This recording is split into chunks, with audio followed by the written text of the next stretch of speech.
Tonight will be the final instalment of our three-part webinar series, and tonight we'll be focusing on hepatitis B and hepatoma, or HCC, changing landscapes. And it gives me great pleasure to bring a wonderful panel of experts in the field.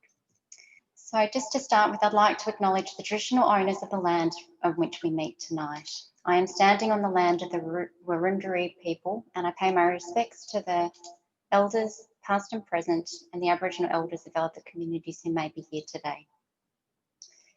So just to mention our presenters and panellists, we have Dr. Thomas Tu, myself, Professor Alex Thompson, Jessica Howe, and Professor Peter Revel and Dr. Simon Hume, who are joining us for this wonderful meeting tonight. I'd also like to thank our sponsors, without whom this meeting would not be able to go ahead.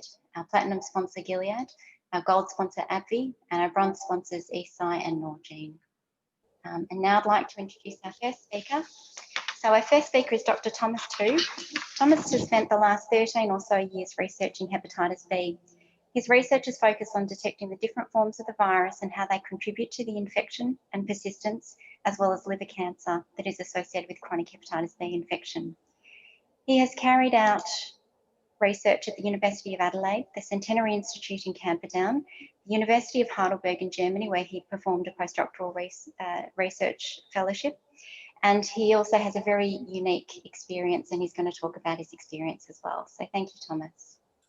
Thanks, Jacinta. Thanks for that kind introduction. So my talk is entitled Living with Chronic Hep B, the Common Experience. And I'll explain what I mean by common experience in obviously the next few slides. These are my disclosures. And I just want to start by dedicating this talk to my grandpa, Agong is what I called him. And he really forms the foundation of my life and this talk. He was a leading parental figure in my early childhood, picking me up from school, picking me up off the ground in this photo, and taking care of me until my parents finished work.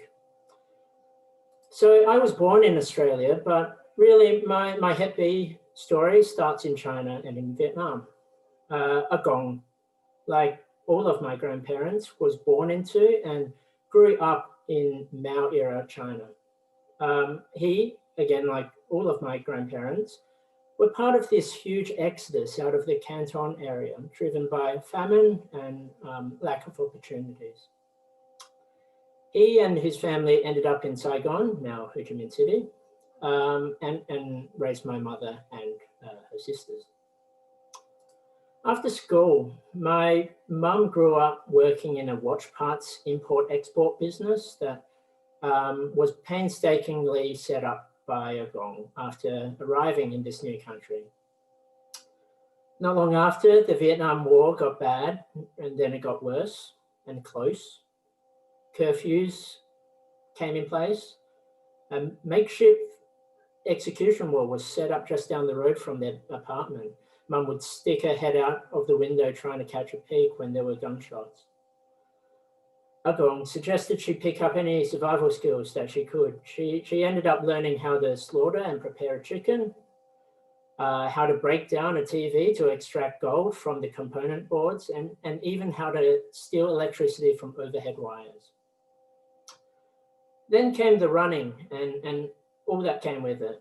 Agong led his family of 6, including a toddler at the time, through the jungle. He sewed gold into the hems of their clothes, was repeatedly dejected when border crossers would take payment and then disappeared without delivering them across.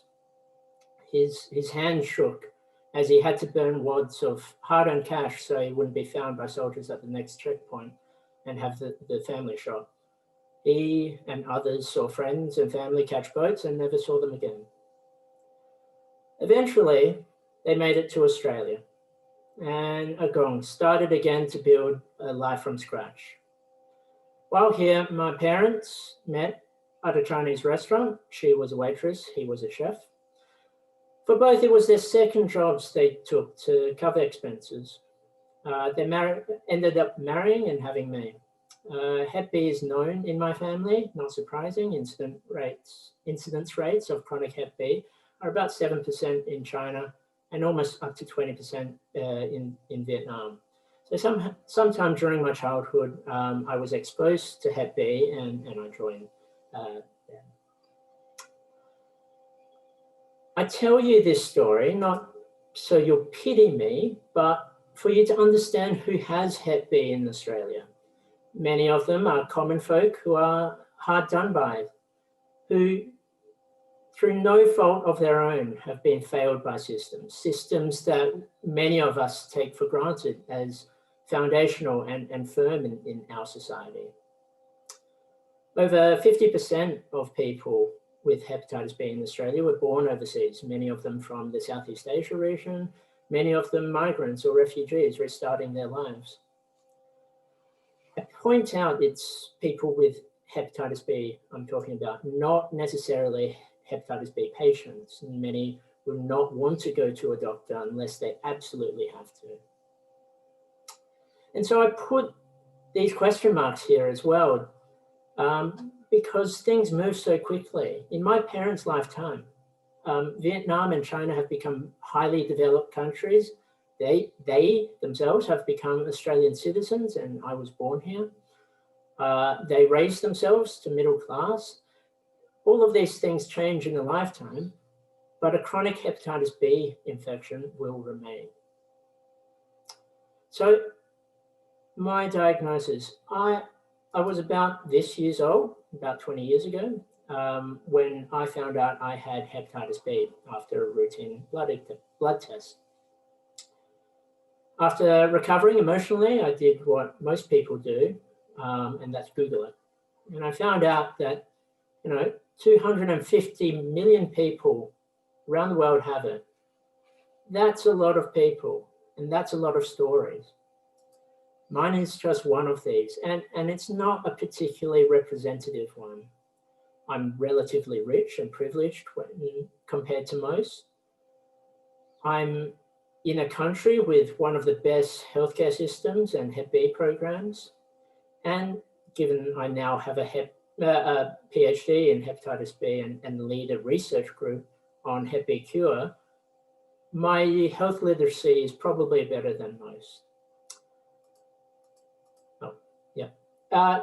So despite this, I've been asked to tell you what it's like having hepatitis B.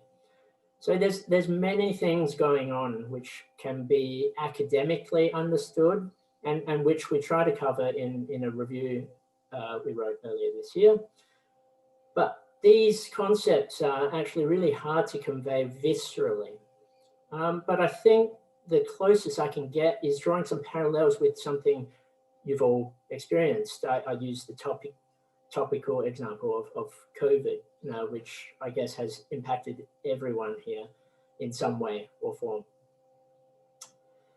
So while chronic Hep B is chronic and COVID is more acute and sudden, there's a lot of common factors, even if they add up to a unique experience in both cases. So first off, there's a real shaking of foundations that's common in these diseases. Upon a Hep B diagnosis, it's common to ask, how am I going to live with this? How will it affect my future? Will I even have a future?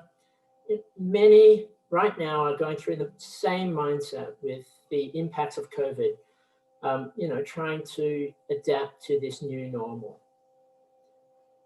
Then there's this obvious fear of the disease, both can kill or maim in different ways, but it's that existential fear of death and suffering that is common. There's also that constant anxiety, even if you don't have those symptoms, of worrying if you have the disease or if it's getting worse. There's the guilt of spreading it. In fact, for COVID, a significant portion of the public health messaging relies on this guilt. For Hep B, however, this can translate into people who refuse to even touch their newborns for fear of transmitting that Hep B, or stopping looking for partners or dating, and just withdrawing from society. There's also been reams of paper written about stigma and discrimination against people with Hep B, people being denied employment, education, visas, you know, instead being treated as basically being treated as an underclass in many instances. And while it's still early days with COVID, there are already reports of people previously testing positive and being ostracized in their communities.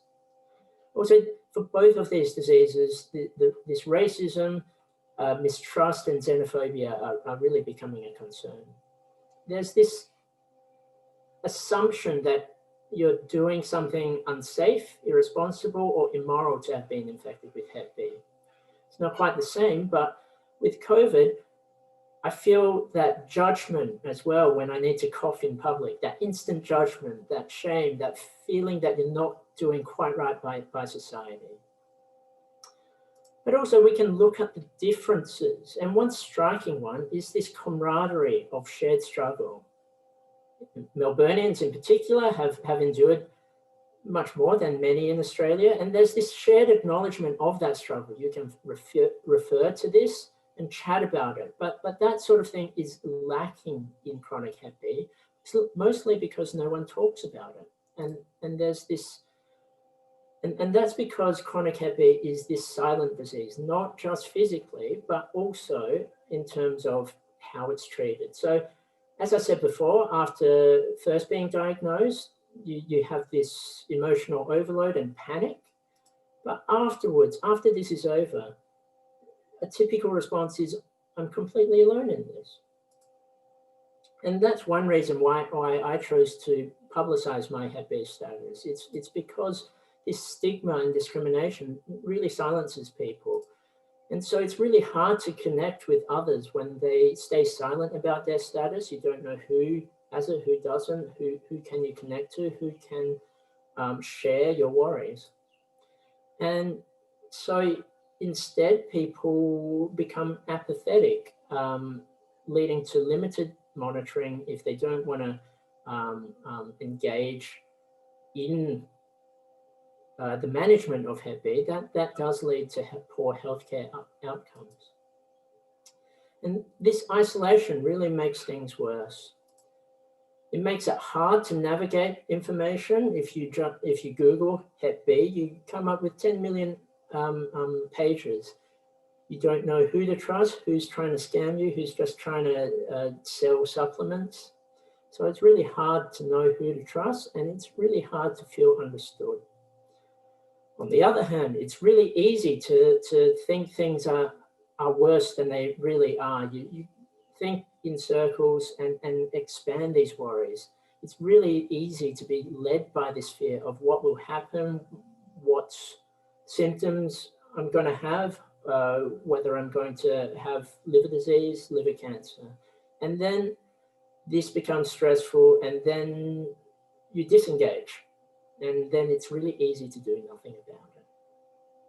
So instead of staying in this doing nothing about it, I started an online community called Hep B Connect. And it's just a way for people with hepatitis B to connect with each other and with healthcare experts, because I didn't see one already existing. So one thing I wanted to do is build trust, because the internet is well known having these armchair experts who don't actually have any real knowledge. So for people who I know have scientific expertise or health expertise, we give them a verification. We verify them and give them a little badge here to show people that they can be trusted. We also are getting endorsements from various societies throughout Australia and the world to lend us that veracity as well. And we're currently financially supported by Store Liver Centre at the moment. So I think this resource is a win-win-win resource for all communities involved. For the affected community, it gives access to expert advice and allows people to interact with those sharing the same experiences and learn from those experiences as well. I think healthcare professionals and public health experts can learn things that they otherwise wouldn't as well. For example, they get exposed to concerns, misinformation, and other issues that are stopping access to care. You also then don't have to invite me to tell you about the lived experience. You can just log on and see what people are going through for yourselves. It also helps researchers and scientists to understand the issues that patients face and require addressing. And this could lead to new research directions. And I know having hepatitis B myself does inform my research. And we're still considering this, whether we can also advertise studies, for example, surveys, trials, or donating tissue. Yeah. So at the moment, we have about 50, 60 members so far, and these people come from all around the world and from all different disciplines. We also allow anonymized posting, which frees up a lot of discussion for sensitive topics, not necessarily attaching a name to it so that everyone can see. We're looking to enable multiple language support. It can interact with Google Translate quite easily by activating a internal app. We're also looking to advertise through Google outreach groups and directly in clinics once we have some backup funding. And we're looking for, obviously, more people to join this growing community. So in summary, I think acknowledging this unique Hep B lived experience is important, but so is acknowledging those shared experiences. If you have hepatitis B, know that you're not going through this alone, and come join and refer people to our community, and it's easily accessible at hepbconnect.com. And just some final words. Agong didn't have hepatitis B, but he actually died of metastatic brain cancer 2 years ago. I was unable to be there at the time. I had followed in his footsteps of moving to a new country to seek further opportunities, Germany in my case. But he was surrounded by his daughters almost constantly from his diagnosis to his passing. And it really made him content in his last days. It's my hope that no one has to go through having hepatitis B alone, that same solace, understanding, and connection is similarly available. And I encourage you all to join me in this goal. Thanks. Thank you very much, Thomas. I think that's such a wonderful insight and a very deeply personal experience for someone who has lived experience. And for a clinician, I think it's really critical that we understand what you're going through in our interactions with you in clinic. So I really appreciate that, and it's really important. There's just a couple of questions, and I guess I have the same question as well. You are a leading researcher in hepatitis B, and specifically with lab testing capacities, and I think that's going to be really important when we're looking towards the new therapies. How much of your career was driven by your hepatitis B diagnosis, and did you choose hepatitis B specifically because of your diagnosis? Right, yeah, I did. The short answer is I did. I mean, when I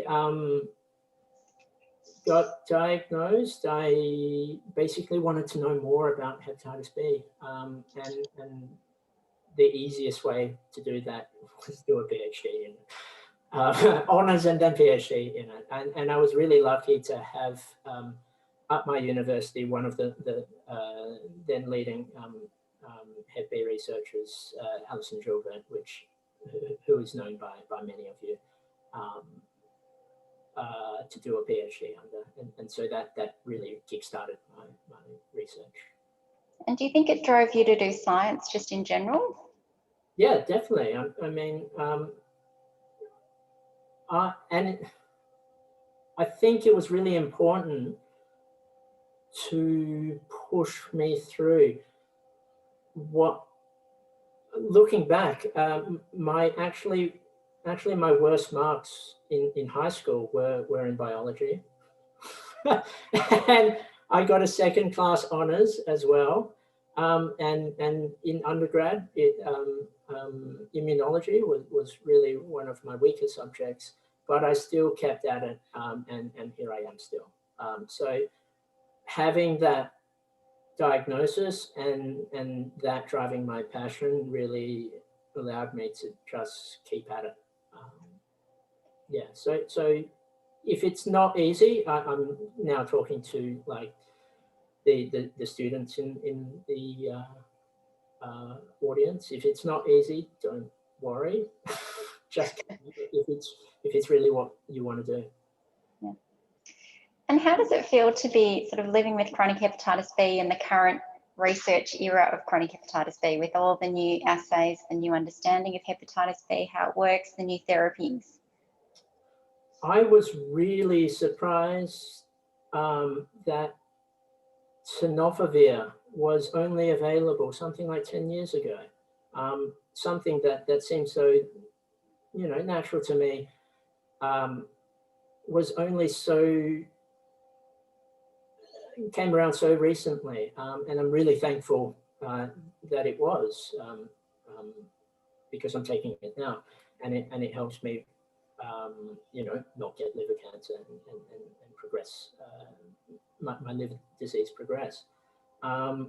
Yeah, I hear stories from before nukes were available, and they're just horrific, and I can understand why people are so afraid, and there's so much stigma around hepatitis B, because really it was almost this death sentence, or that feeling of the blade just above your head for many years.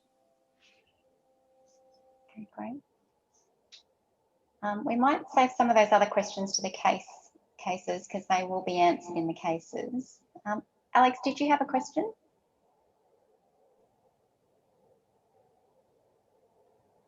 Yeah, Thomas, my video is just coming up. I'd be interested if you have any advice for clinicians who see patients with hepatitis B. Are there some traps that we fall into? Are there some pearls of wisdom you can pass on to us for communicating with patients? I guess it would be follow up. There's only so much you can absorb when you're telling people, oh, you have hepatitis B, and there's just this white noise fuzz going on, and you don't really absorb stuff. Following up is important, I think. Having a healthcare plan is important, I think, because there's this, what I have experienced is you have hepatitis B, come back in 6 months, and there's no real passing down of what you should be doing as a patient with hepatitis B, what measures you should be taking, and that sort of thing. I understand it's hard with 30-minute consults, 15-minute consults to do that. I don't know how to solve that problem. I think that's really useful. Thanks. Okay, thank you, Thomas. We might get more of your insights in the cases, and maybe you can put yourself in the patient perspective and help us in terms of trying to get messages across to patients. And we will cover some of those other questions. Thank you, Thomas. Really appreciate it. That's fantastic. So next, so my name's Jacinta. I'm one of the gastroenterologists at St Vincent's Hospital. I have an interest in viral hepatitis and liver cancer. And I'm going to be giving you a brief talk about hepatitis B cure. Are we there yet? So in order to talk about hepatitis B cure, the first thing we need to quickly walk you through is the hepatitis B basics. So a little bit about the virus structure, the serology, how we interpret the tests, the natural history of hepatitis B and the life cycle. And that way we can then discuss the future treatments and some of the novel things that are happening in the hepatitis B field.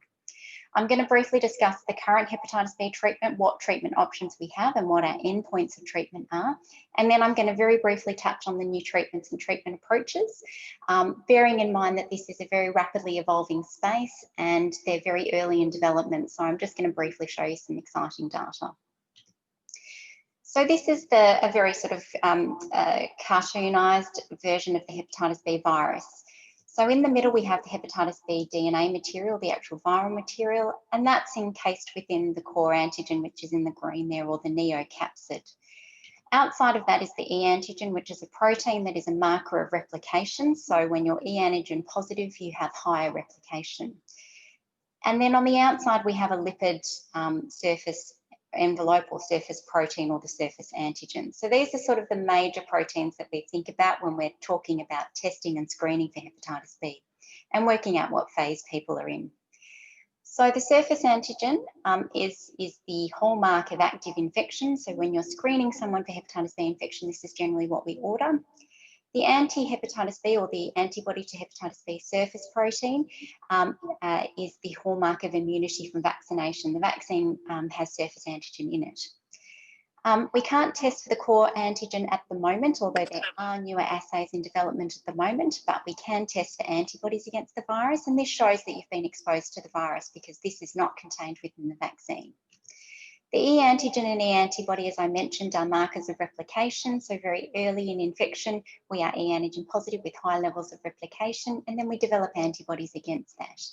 And then obviously we can measure the amount of virus that's actually circulating in the bloodstream as well, also a marker of replication. So these are the core things we're going to be talking about, and these are the things that we measure in our patients. So as I mentioned, the surface antigen is the envelope. It's the hallmark of active infection. It is what is in the vaccine. It's in inactivated form, and it's the only protein that's in the vaccine. So it's the antibody to this will be the only one that will be present in those who are vaccinated.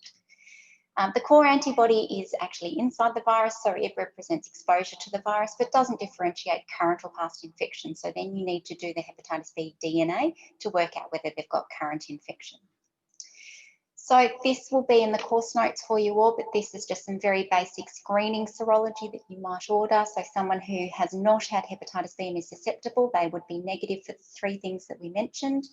If they've been vaccinated and they're immune from vaccination, they will just have the isolated surface antibody.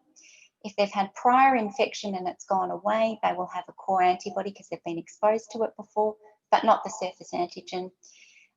Acute flares can be a little bit more difficult to interpret, but often they're IgM positive, but not always. And that can be either an acute infection or a flare. So it doesn't help you always with differentiating an acute infection presentation from a flare, but they will be surface antigen positive.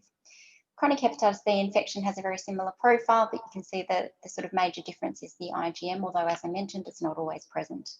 And then there might be patients that are surface antigen negative, but isolated core antibody positive, and there can be a number of different explanations for this, but the most common is past infection. So after we've diagnosed hepatitis B, the next thing is to determine what phase of infection they're in. And there are 2 key things that we look at: how much replication there is, so I mentioned the hep B DNA and the E antigen protein, and how much liver damage there is. Really, we look at ALT as a substitute of liver damage, but there might be other things you look at, like physical examination, features of chronic liver disease, liver synthetic dysfunction, an ultrasound, and then non-invasive markers, which I won't really touch on today. So many of you may well have seen this. This is the decision-making Hep B resource that's available from ASHM, which is a fantastic resource. And it defines sort of 4 phases of chronic hepatitis B. Patients don't always go through these sequentially and they can flip backwards and forwards, but it's a sort of simple conceptualisation of hepatitis B infection, and sometimes is helpful to go through with patients. So in the early phases of infection, they're E antigen positive, so this is a marker of replication, so high levels of DNA, and they have a normal ALT, so at the moment there doesn't seem to be liver damage. And then they progress through these various stages where you'll see the ALT goes up here, and this is where we worry about liver damage. There's the immune control phase where the DNA levels are with less than 2,000, generally speaking, with normal liver tests, and this is what we are calling immune control, or the new nomenclature is down the bottom here, the antigen negative infection.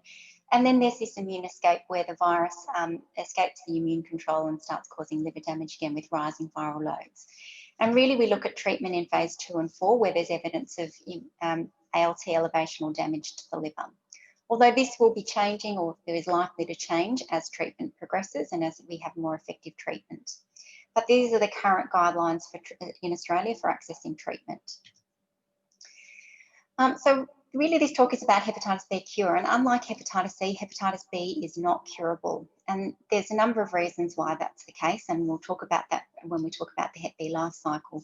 But essentially the bottom line is there's persistence of the hepatitis B inside the cells, and in particular inside the nucleus of cells, as this viral reservoir, as a CCC or circular covalently closed DNA, and integrated DNA into the host genome.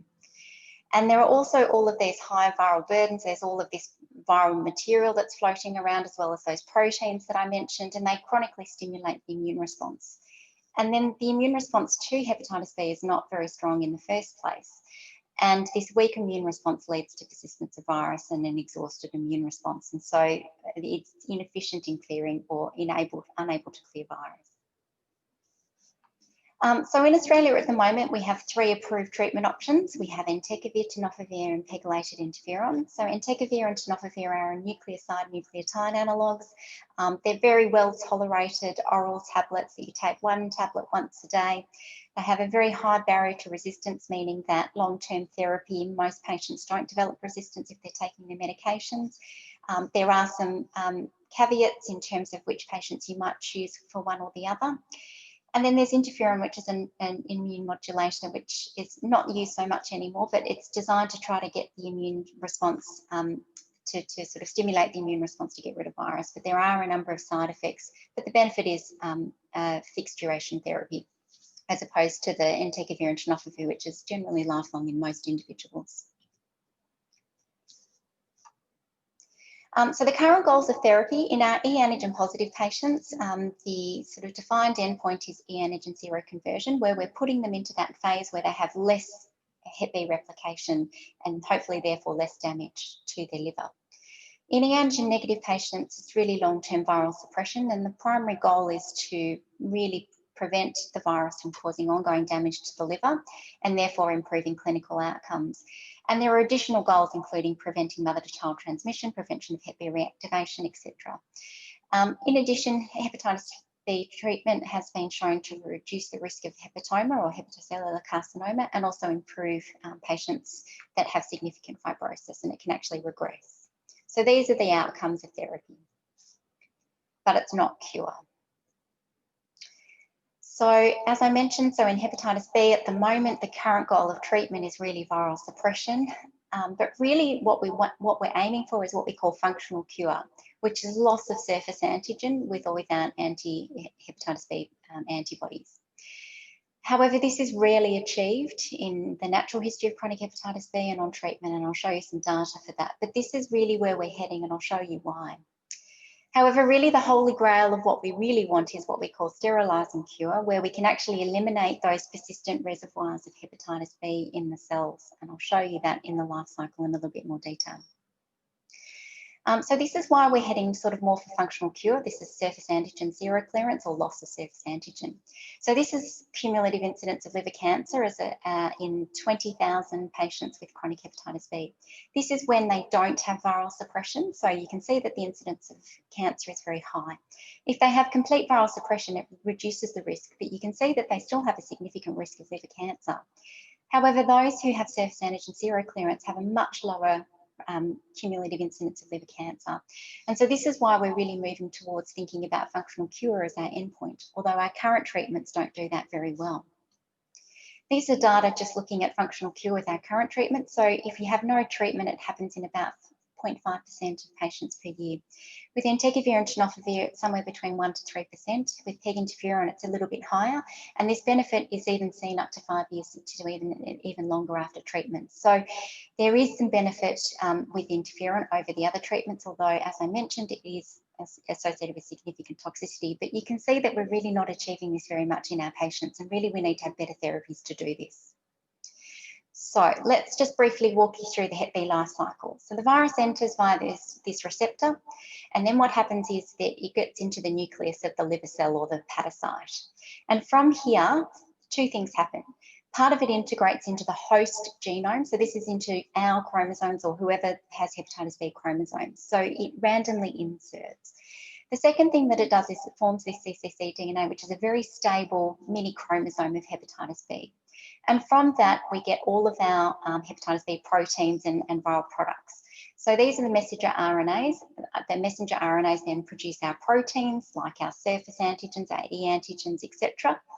And it also produces our pre-genomic RNA, which then leads to our DNA. So all of this comes off the CCC DNA. These proteins and these viral materials then stimulate the immune response, and it leads to this ineffectual response, which is why we develop chronic hepatitis C infection in early acquisition of infection. This pre-genomic RNA then leads to our DNA. It then gets a capsule around it. It gets encapsulated to this neocapsid. We get positive strand synthesis, and then it all assembles together with all of these other proteins, and then we get virion excretion, and then it can go around and infect the next cell, etc. The other thing that happens is that there's recycling of the RNA, the rcDNA into the nucleus so that you replenish this CCC DNA. So it's this constant replenishing and maintaining CCC DNA. And at the moment, this is where our current treatment works, and I'll show you that in a minute. So we're not really affecting any of these upstream pathways or any of these downstream pathways. So this is where we're working at the minute. So this is where entecavir and tenofovir works. They literally just stop the DNA second strand synthesis. So they stop reverse transcription. That's all they do. So when you stop therapy, that's why the virus comes back again in the majority of patients. It doesn't affect any of this upstream RNA or protein production. Certainly has no effect on the cccDNA or the integration either. And then in terms of pegylated interferon, it's really trying to boost our host immune response. So that again doesn't really affect anything that's happening within the cells. So let's talk about these new therapies. So now that I've walked you through this life cycle, there's been a lot of development over the last sort of 10 years in terms of identifying the life cycle of hepatitis B and then future targets for therapy. And it's been really exciting to watch. And really where we are now is where we were in hepatitis C about a decade ago. So there has been work on entry inhibitors. However, this has not been sufficient by its own, and it hasn't really gone into further clinical development in hepatitis B. There are potential ways to try to break down this CCC DNA or to stop it from being formed, and that includes genetic modification and also these capsule assembly modulators, which help to reduce the formation of the CCC DNA as well as stop the recycling. There are agents that target this messenger RNA, and interestingly, hepatitis B, all of these transcripts here, they have a very similar sequence, and so you can actually attack all of them with these inhibition of RNA proteins. So that's been very exciting as well. So potentially you can stop the surface antigen, the E antigen, the core, and the RNA, pregenomic RNA. These core inhibitors that I mentioned, or these capsule assembly modulators, as I mentioned, they help with the CCC formation as well as the recycling, and they also prevent this capsule encapsulation as well. So they have a multi-pronged approach in terms of helping with hepatitis B. There are also what we call oligonucleotide polymer transport release inhibitors. So they stop the egress of surface antigen, and that's been quite effective as well. And really what we're probably going to see, like hepatitis C, is a multi-pronged approach where you actually target the virus life cycle at multiple places in order to get the best effect. And there's also a little bit of work on immunomodulators, some other things like therapeutic vaccinations, some other T-cell therapies, some other innate immune response type stimulators. And they may be a part of the backbone or part of the piggyback combination therapies. But in isolation, they don't seem to do particularly much. So let's talk about these siRNAs or these anti-oligosense nucleotides. And I'm just going to show you, these are just some examples. I'm just going to show you some impressive data. So as I mentioned, the current therapies don't really do very much to surface antigen. So these are these siRNAs. These were given at month 0, month 1 and month 2, and then a bit more frequently in this one. And what you can see is that there's already a nearly 2.5 log reduction. So that's over 100-fold reduction in surface antigen levels. So this is very exciting and very different compared to what our hepatitis B current therapy does. Remembering that if we go back to this last cycle, this is where surface antigen is produced through here. And this is where our current therapies work. So they have no impact on surface antigen levels. So that's very exciting. This is a second agent looking at a single dose of this siRNA, and you can see that there's a 1 log reduction or a 10-fold reduction in surface antigen, which is maintained over a reasonable period of time. But you can see that in quite a few patients, it looks like they're starting to trickle back up again, suggesting that they may need multiple dosing. And this here looked at multiple dosing. So this is 4-weekly dosing, and this is the same level on this graph, and you can see that with multiple dosing, there's a continual or ongoing decline of surface antigen levels to nearly 2 log. So that's been really promising as a therapy. However, as I mentioned, upon withdrawal, it looks like it comes back again. So really the next step is to work out what the appropriate dosing strategy is, how frequently we need to give it, and how long. This is just the same agent that looks at other experimental assays, looking at the RNA and the core protein. They're the things that I mentioned we don't have current sort of Medicare assays for at the moment, but there are reductions with both single dosing as well as repeat dosing. So as I mentioned, these RNAs work on the pathway where all of these proteins and RNA materials come off, and so they do look very exciting to be able to try to shut down or at least reduce viral replication. So now let's look at these capsule assembly modulators that have this multi-prong approach in terms of trying to reduce hepatitis B infection. As I mentioned, they reduce the CCC DNA formation and replenishment, and they alter the structure of the neocapsid so that it can't form the structure. And so this here shows RNA in the dotted line and DNA in the solid line, and you can see that there's a 2 and 3 log reduction in these parameters respectively. So really exciting data. Again, these are tablets that are given for 28 days. So again, the next question is going to be how long do we need to give them for? What's the optimal dosing strategy? And do they work better if we combine them with other things? Because if you think about where they're working, they're not really affecting the surface antigen or e antigen, because where they're working is in a different part of the pathway. So it may be that this is an attractive option to combine with those interfering RNA agents that I mentioned just before. So then there's these release inhibitors, and I'm not going to go too much in them, but just to show you that this is just tenofovir alone. This is when you add pegylated interferon in the black here. So this is surface antigen. You can't see very much change in surface antigen levels. But when you add interferon as well as these exit inhibitors for surface antigen, you can see these rapid declines in surface antigen levels.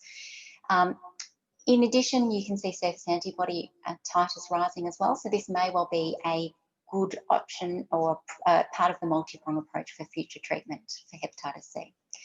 So I've shown you that there are multiple steps in the hepatitis B life cycle that look at different parts of the hepatitis B persistence pathways to try to target these for getting rid of hepatitis B. And hopefully we might be able to at least get rid of the CCC DNA. The integrated DNA might be a little bit more difficult. There's certainly hope that there's good opportunity for functional cure and maybe even sterilizing cure. And as I mentioned, we're probably going to need a multi-prong approach. It's probably going to look like something that's going to inhibit viral replication, which includes our nukes, maybe a CAN, maybe those RNA interfering agents, to reduce the viral burden, those proteins that we talked about with these oligonucleotide and RNA inhibitors. And maybe we need something to help boost the immune response to really hammer the virus away. And this is just showing sort of triple combination therapy, and I'm not going to harp on it, but just you can see very rapid reductions with almost undetectable surface antigen levels with this triple combination therapy, as well as DNA reduction. So this is really exciting data, and we have to watch this space, but it looks like we'll probably be going to something similar to HIV and hepatitis C, where we're going to be using a multi-drug approach. So cure is much more elusive due to the stable latent form of the CCC DNA and the integrated DNA. Nuke therapy that we have at the moment is successful at suppressing virus, but it's inadequate for cure. Functional cure is where we want to be going, at least at the minimum. However, it's uncommon, and we're probably going to be needing a combination approach to treating hepatitis B. So in terms of the questions,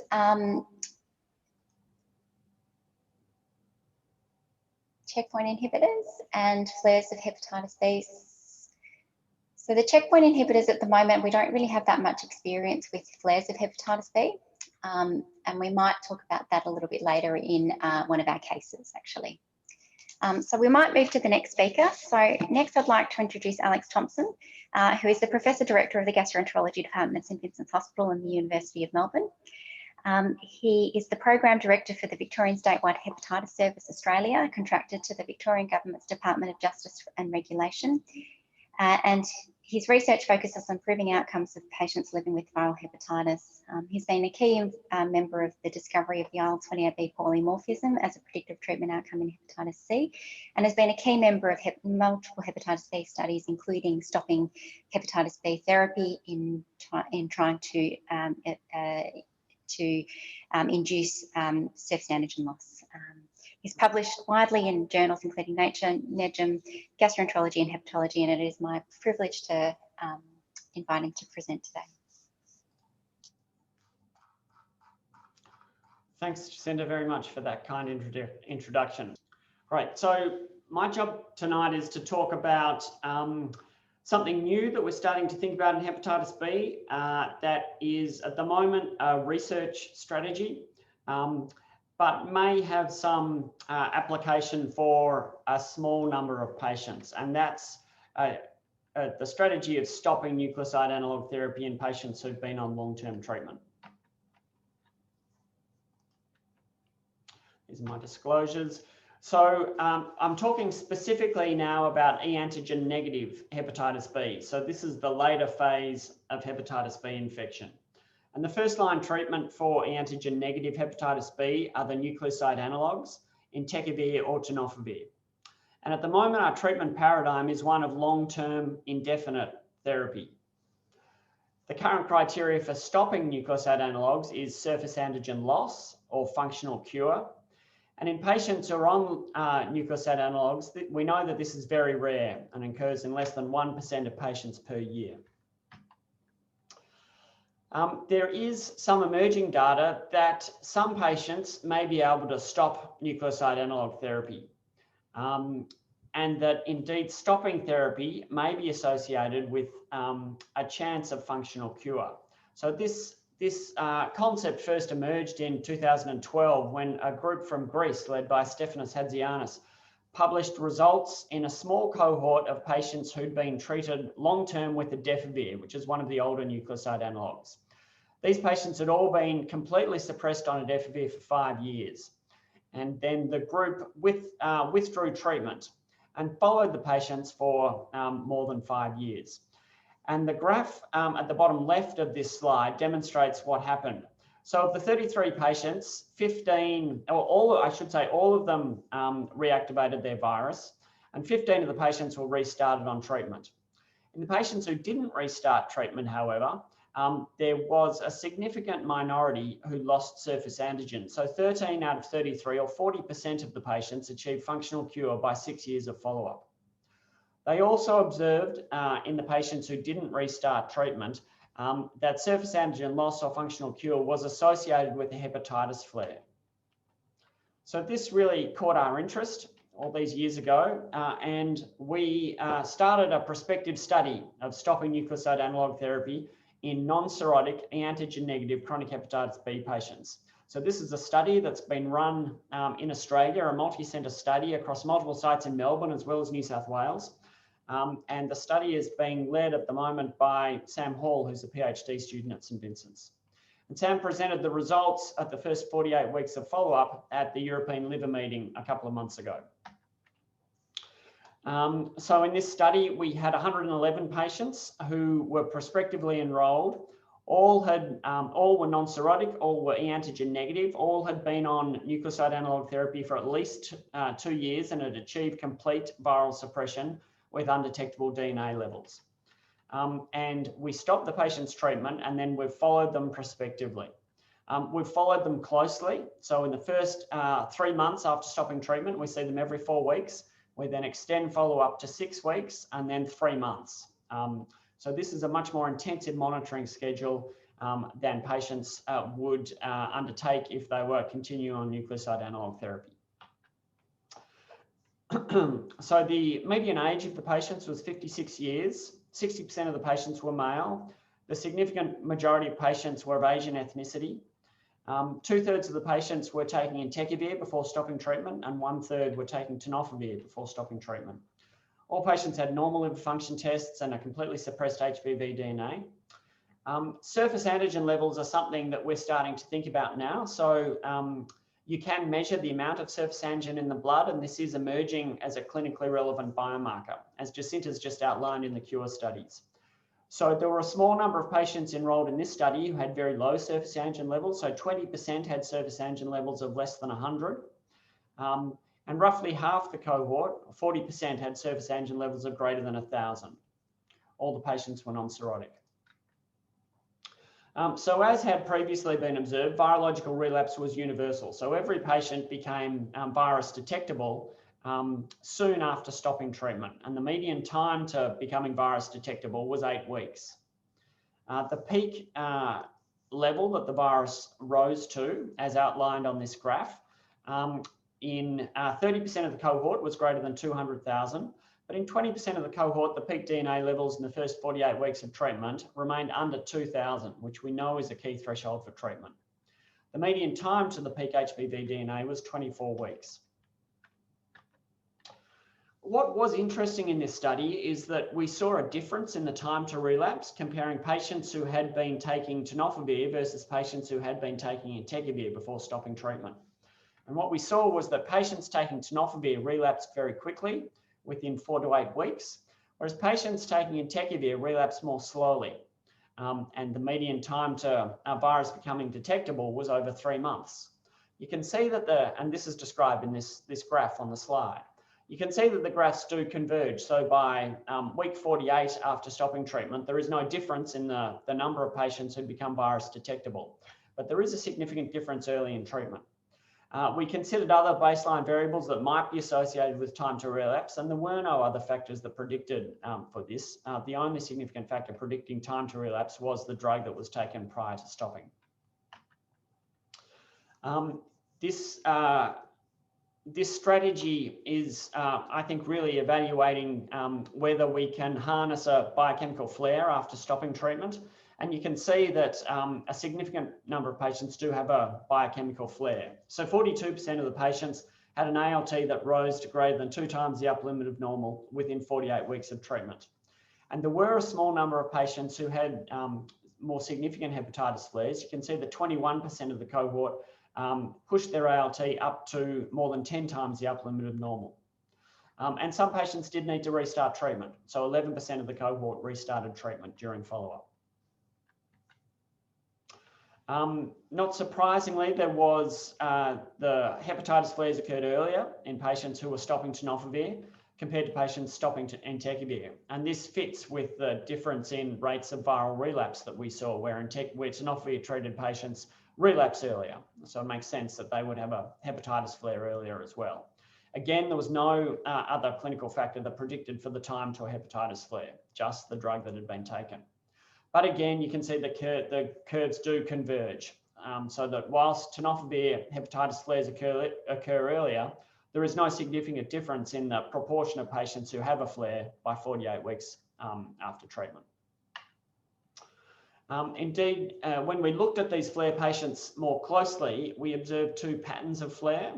There were hepatitis flares that seemed to be effective, defined by a surface antigen level reduction of greater than 1 log within 3 months of the flare, as well as control of hepatitis B DNA. So of the patients who had significant hepatitis flares, 5 of the 26 patients had effective flares.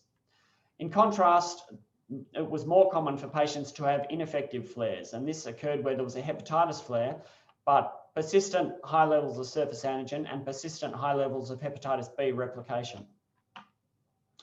Amongst the patients who experienced effective flares, 4 out of the 5 patients had surface antigen levels of less than 10 by week 48. And in all of these patients, the ALT rapidly normalised and there were no second ALT flares. Contrast amongst patients who have ineffective flares, 5 had a second ALT flare to greater than 2 times the upper limit of normal, and 4 of them had a persistent ALT flare through 48 weeks of treatment. We did see some patients achieve functional cure. So surface antigen loss was observed in 5 patients, or 5% of the cohort, through 48 weeks of treatment, as described in this graph to the left. The only variable that predicted for surface antigen loss was a low surface antigen level at baseline. So amongst patients who had a surface antigen level of less than 10 at baseline, there were 8 patients who had such a low surface antigen level, and 5 of them achieved surface antigen loss, so 63%. And there were no patients who've achieved surface antigen loss to week 48 who had a higher surface antigen level at baseline. Over time, during this first year of follow-up, there was a gradual decline overall in surface antigen levels, as well as the 5 patients who lost surface antigen. And by week 48, 25% of the cohort had surface antigen levels of less than 100. Importantly, at week 48, the majority of patients remained off treatment. So 72% of the patients at week 48 had a ALT of less than 2 times the upper limit of normal, and 41% of patients had DNA levels of less than 2,000. These are key thresholds that we use when making decisions about starting treatment. So our conclusions from the study to date are that all patients experience HBV DNA reactivation after stopping nucleoside analogues, and that the viral rebound occurred earlier after stopping tenofovir than after stopping entecavir. And in this setting, the biochemical rebound also occurred early after stopping tenofovir than entecavir. We did see patients who achieved surface antigen loss or functional cure, and at 48 weeks of follow-up, we saw this in 5% of patients. Almost 90% of patients remained off treatment at week 48, and 41% of the patients had a hepatitis B DNA level of less than 2,000 at week 48. And low surface antigen level was really the striking biomarker predicting for a high rate of surface antigen loss. So 63% of patients with a surface antigen level of less than 10 achieved surface antigen loss. But this level was also associated with a high rate of sustained virological suppression. So 75% of the patients with, or 6 out of 8 of the patients with low surface antigen levels at baseline had persistent viral suppression through this follow-up. Now, I'm just going to present briefly a couple of other studies, because we're not the only group who've performed such a study. There were 2 other data sets presented at the same liver meeting a couple of months ago. And I'm just going to highlight the similarities and differences between the studies in the last couple of minutes of my talk.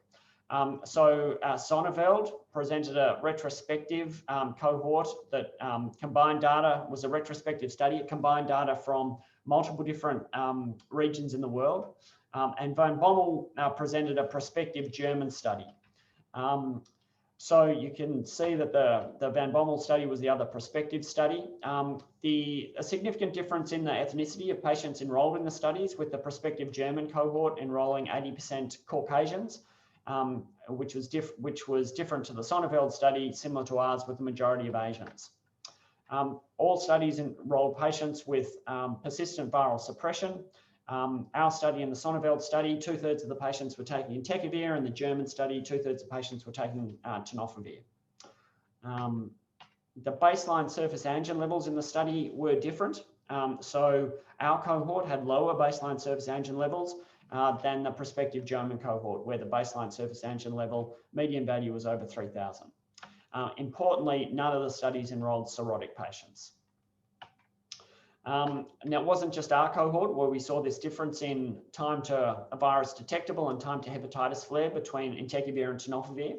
The prospective German cohort observed the same, or made the same observation. So I think this is real. We have 2 now large prospective studies that have shown a difference in relapse rates comparing tenofovir and entecavir.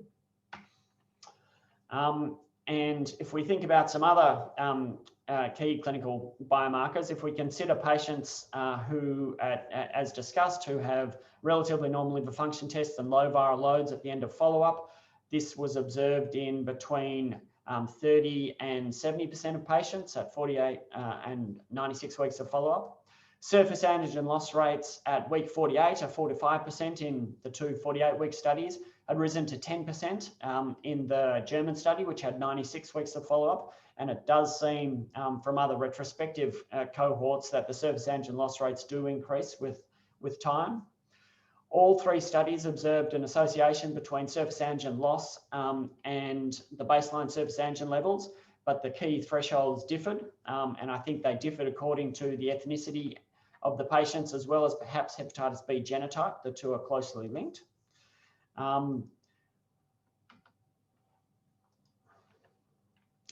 The positive predictive value of these thresholds in our study was very high, with a surface antigen of less than 10. In the Zonneveld study, the positive predictive value for surface antigen loss was 27% with the same threshold. In the German study of Caucasian patients, the positive predictive value of a much higher surface antigen level was 27%.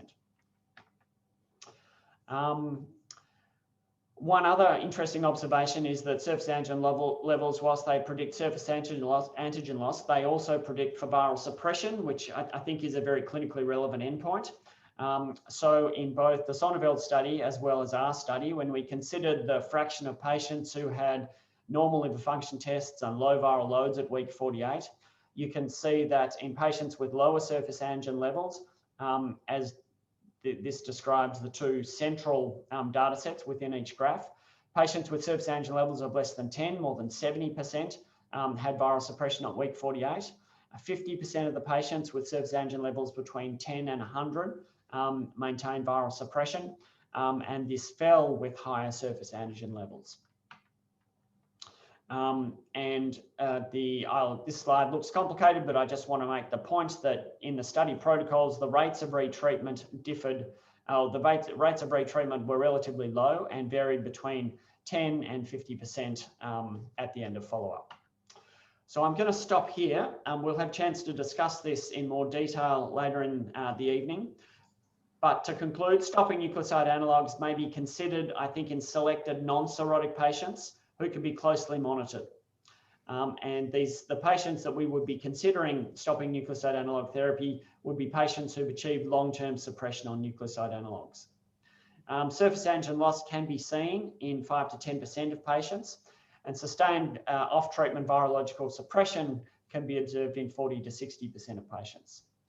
This strategy is most suitable for patients with low surface antigen levels at the time the nucleoside analog therapy is stopped.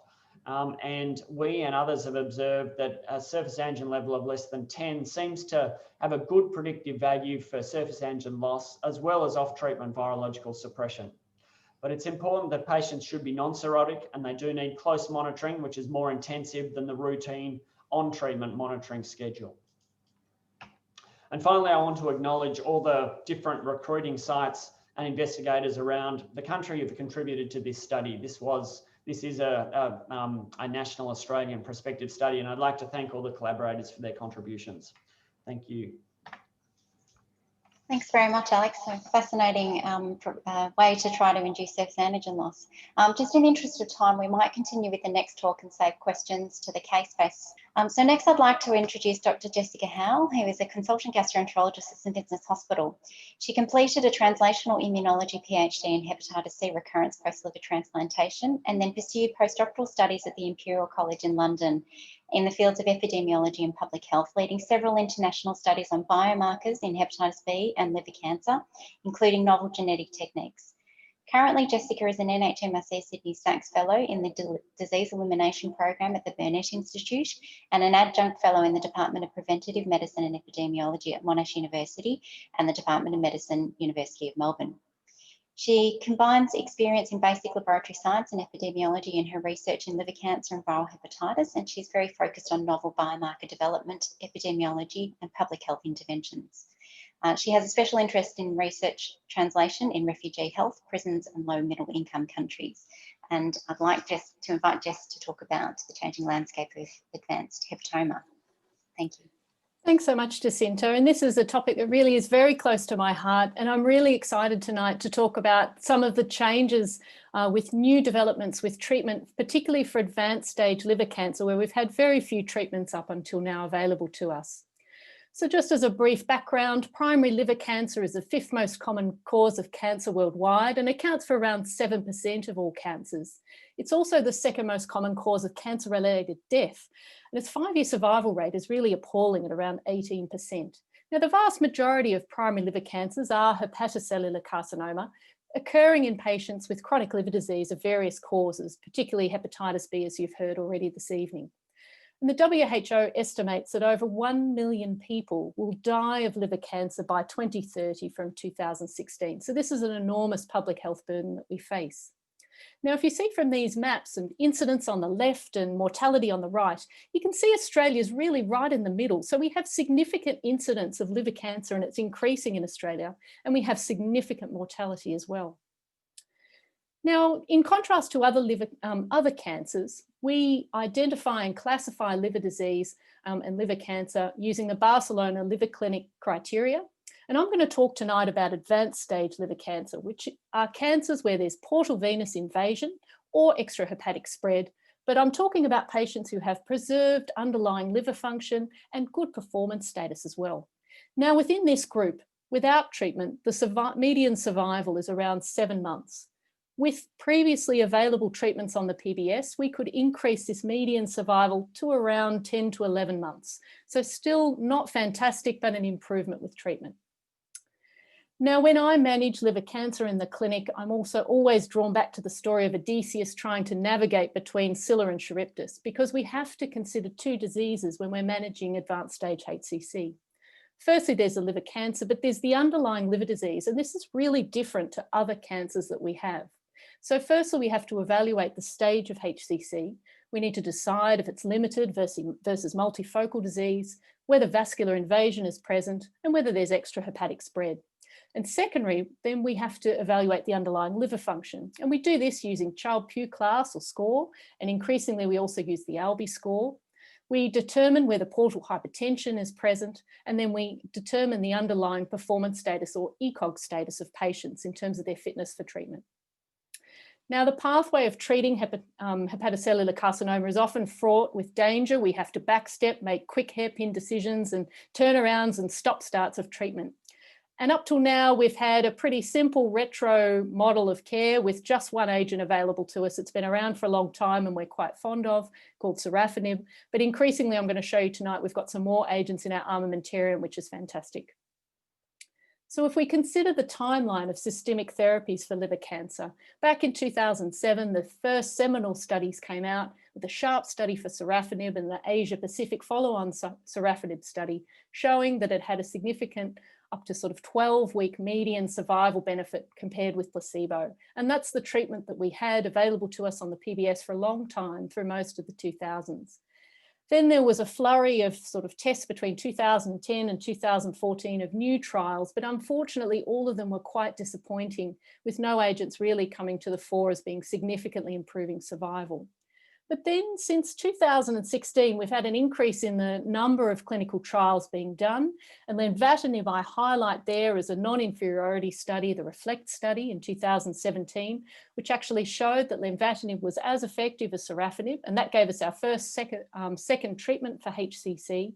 And that was approved in Australia in 2019 on the PBS. And since then, in 2019 and 2020, we've had new studies, the Keynote study and Checkmate studies, and the I'm Brave study, which I'm particularly going to focus on tonight, which have been very exciting. So taking a step back to think through systemic therapy for liver cancer, we need to think about the mechanisms of hepatic carcinogenesis to think about how these treatments are working. So essentially, what happens is a liver cell is moving from cirrhosis through to dysplastic nodule to early hepatocellular carcinoma to progressed hepatocellular carcinoma, which is poorly differentiated with high metastatic potential. And that happens as the cells increasingly accrue somatic genetic mutations. Some of the most common ones are shown on the right there, and I highlight VEGF because that's important for some of the treatments we're going to talk about today. And essentially what happens is that with every mutation, these cells gain function to make them more effective cancers. So they grow growth and proliferation capacity, impaired DNA repair, so they get more mutations. They have anti-tumor T cell suppression mechanisms, and they develop abnormal vasculature. And this has twofold effects. Firstly, it increases their metastatic potential, so they can set up shop anywhere in the body, but also it reduces the immune access to the tumor. So it reduces anti-tumor T cell function.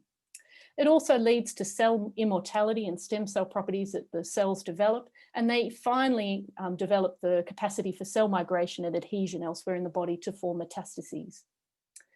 Now, multi-kinase inhibitors were the first class of drugs that we had available for liver cancer, and sorafenib and lenvatinib are two of those agents. Essentially what they do is they have action on the RTK pathways and receptors, particularly for the VEGF receptor and signaling pathways. And they reduce VEGF-mediated immune suppression, both within the tumour and the tumour microenvironment. They restore normal vasculature, and they reduce the metastatic potential of tumour cells and reduce tumour cell proliferation. Now, the first agent, sorafenib, as mentioned, blocks the VEGF, PDGF, c-KIT and RAF pathways.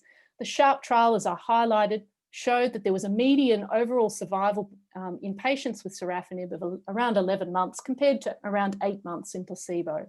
The response rate, however, was only around 2%, and that was by RECIST criteria of imaging. The side effects most of you will be very familiar with. There's a whole gamut of effects because of their dirty pathway and the activation of various and inhibition of various signaling pathways. But essentially fatigue, nausea, diarrhea and the hand-foot syndrome were the classic things that we would see. Then lenvatinib came on board with the REFLECT trial showing that lenvatinib had non-inferiority to sorafenib, giving us a second agent that we could use. In this trial, the median overall survival for patients on lenvatinib was about 13.6 months compared to 12.3 months on sorafenib. So no significant difference, but this was a non-inferiority study, not really looking at that as the main outcome. The response rate, however, for lenvatinib was high. It was 19% compared with 7% with sorafenib, which was encouraging. We saw a difference in the adverse event profile in these patients. There was overlap with sorafenib, but we tended to see more hypertension early on, hypothyroidism, an increase in the rate of proteinuria, and a small increase in bleeding risk, but less of the diarrhea, fatigue, and hand-foot syndrome. And also it was reported that it seemed to be that side effects developed a little later in treatment, so a little bit better tolerated possibly in the early stages of treatment. This led to a flurry of second-line tyrosine kinase inhibitors then being tested in various studies around the world. Regorafenib was briefly available to us in Australia as a sort of second-line therapy. The RESOURCE trial showing benefit of increased median overall survival compared with placebo. The cabozantinib has been shown in the Celestial trial to have a slight improvement in overall survival compared with placebo. And then ramucirumab was initially negative on the first trial, but then when we looked specifically at patients who had an elevated alpha-fetoprotein level greater than 400, that again showed a superiority in terms of overall survival compared with placebo. But you can see from these numbers in the median overall survival column, there's small differences, significant but small. And that's when we got a new class of agent that became available to us. And these were the checkpoint inhibitors, which look like they're here to stay at least in the short to medium term. These include PD-1 and PD-L1 inhibitors. And essentially what these do is tumours have overexpression of PD-1 and PD-L1. And this leads to tumour cell inhibition, particularly the cytotoxic T cells, which are so critical for immune surveillance against cancer. It also inhibits dendritic cell activation of T cells and reduces the anti-tumour T cell activity. So the first PD-1 inhibitor that was tested, nivolumab, in the checkmate trial, essentially is a fully humanized antibody, and it had a really encouraging overall response rate in HCC compared to placebo, with an overall response rate of around 23%, with 63% having disease control and 40% having disease stability at 6 months, which was really very exciting in HCC. But unfortunately, it didn't reach its survival endpoints against sorafenib, so it has not been sort of taken further onto the PDS at this stage. Now, pembrolizumab is a similar agent. It's a PD-1 inhibitor as well. And the Keynote trial versus placebo has shown that it has some effect. But again, it's a modest improvement in overall survival, encouraging but modest. And this has led really to the IMbrave 150 trial of atezolizumab and bevacizumab, which has really been very exciting and led to these agents now being listed on very recently on the PBS for first-line therapy for HCC. Now, these medications, atezolizumab is a monoclonal antibody, which is a PD-L1 inhibitor. It's an infusion given 3 weekly, and it prevents interaction between PD-1 and P7-1, which restores T cell function. The overall response rates with this agent compared with placebo are around 15 to 20%. Bevacizumab is a monoclonal antibody, infusion again given 3 weekly, and it blocks VEGF, and it inhibits angiogenesis and tumour growth, restores the normal vasculature, and has an overall response rate of around 13 to 14%. Now, the critical thing in this trial was the fact that we combined an anti-VEGF agent and an anti-PD-L1 drug, because we think they're probably synergistic, and certainly the trials suggested this. And the idea is that you're both restoring T cell function, but also you're improving the vascular supply to the tumour so the T cells can actually get into where they need to work. Now, if we go through this trial, the first thing we want to know is, what was the trial population? Is it comparable to who we're seeing in the clinic? This was a global study. It included multi-ethnic patients, so that's reassuring that it will be useful for all parts of the world. It included older people, which is good for a trial because often they are excluded. Most of the patients had macrovascular invasion or metastases, so advanced stage disease, and around 26% had varices at baseline, despite being Child-Pugh, of course. 50% had received prior local regional therapy for HCC, but importantly, none of them had received sorafenib. Now, you can see quite clearly here the separation in the overall survival curves between atezolizumab and bevacizumab combination therapy compared with sorafenib. The median overall survival in patients treated with sorafenib was around 13.2 months, and actually the median overall survival rate has not been reached in the A and B arm of the study because it's been quite prolonged. The overall response rate at 6 months was just short of 85% in the A and B group, compared with around 72% in the sorafenib group. So really good survival rates as well. And the thought is that the risk of death in this study was 42% lower in those who were treated with atezolizumab and bevacizumab compared with sorafenib. Now, what about progression-free survival? Again, atezolizumab and bevacizumab seems superior to sorafenib. We can see that the median overall progression-free survival in patients with sorafenib was 4.3 months, compared with 6.8 months in those treated with atezolizumab and bevacizumab. The risk of disease progression or death was therefore 41% lower in the A and B group compared with sorafenib. So this was also very exciting and encouraging. But perhaps one of the most exciting things about these new agents is the time to deterioration in quality of life. These chemotherapies for advanced stage HCC are palliative treatments. They are not curative. So we're really wanting to improve quality of life as well as length of life for our patients. Now, for sorafenib, the median time to deterioration in quality of life was around 3.6 months, whereas in the atezolizumab and bevacizumab arm, it was 11.2 months. So a real marked difference there, and you can see that clear separation of the curves. Now, what about secondary endpoints? You'll recall back when we discussed the sorafenib data that there was really no complete response seen with sorafenib. We actually had patients in this trial with complete response to therapy, so complete eradication of HCC, at least in the short term, and rates of 5%. So this was extremely exciting because it's not normally seen with systemic therapy in HCC. The partial response rates with atezolizumab and bevacizumab was also higher at 22% compared with 11% in the sorafenib group. But as with all agents, nothing is perfect and there are side effects, and that's a really important thing for us to get our head around, particularly when you're looking at combination therapy. So in terms of grade 3, 4 or 5 events as more severe side effects from treatment, encouragingly, the rates were not particularly different to sorafenib. So this is really encouraging. The serious adverse event rate among those with A and B therapy was around 38% compared with 31% in those on sorafenib. And the adverse events leading to withdrawal from any of the trial drug was slightly higher in the A and B group at 15.5% compared with 10% in the sorafenib group. But of course, in this trial, we could dose reduce for sorafenib patients, but we can't dose reduce for A and B therapy, which means if they had any significant side effects, they had to come off rather than having just a reduction in therapy as you can have with sorafenib. In terms of adverse events, what did we see? So with the A and B arm of the trial, we saw higher rates of proteinuria, pruritus, pyrexia, and epistaxis, and we saw significant hypertension, which we do see with sorafenib and lenvatinib, but it was particularly prominent in the A and B arm of the trial. Sorafenib, not surprisingly, had a much higher rate of hand-foot syndrome and diarrhea. But what about rare serious side effects? Well, the key issue with atezolizumab or all PD-1 and PD-L1 inhibitors is that they can cause autoimmune complications, and these can be life-threatening and need to be treated quickly. In this part of the trial, we saw hypothyroidism of around 11% compared with 3% in the sorafenib group, hypothyroidism rates of around 5%, infusion-related complications of around 11%, but most of those were mild. Immune-mediated complications, if you took all the different types that you could have, amounted to around 10% of patients. Now, most of these were all different. We had colitis, pneumonitis, nephritis, and systemic immune activation, hemolytic anemia. Most of these occurred in 1 to 2 patients only. But when you combine them across the group, it was around 10% who had significant immune-mediated abnormalities or adverse events. Now, in terms of the bevacizumab, it's not that different to sorafenib. So we saw hypertension as being prominent. Bleeding was higher with around 25% compared with 17% in the sorafenib group, most of that being epistaxis.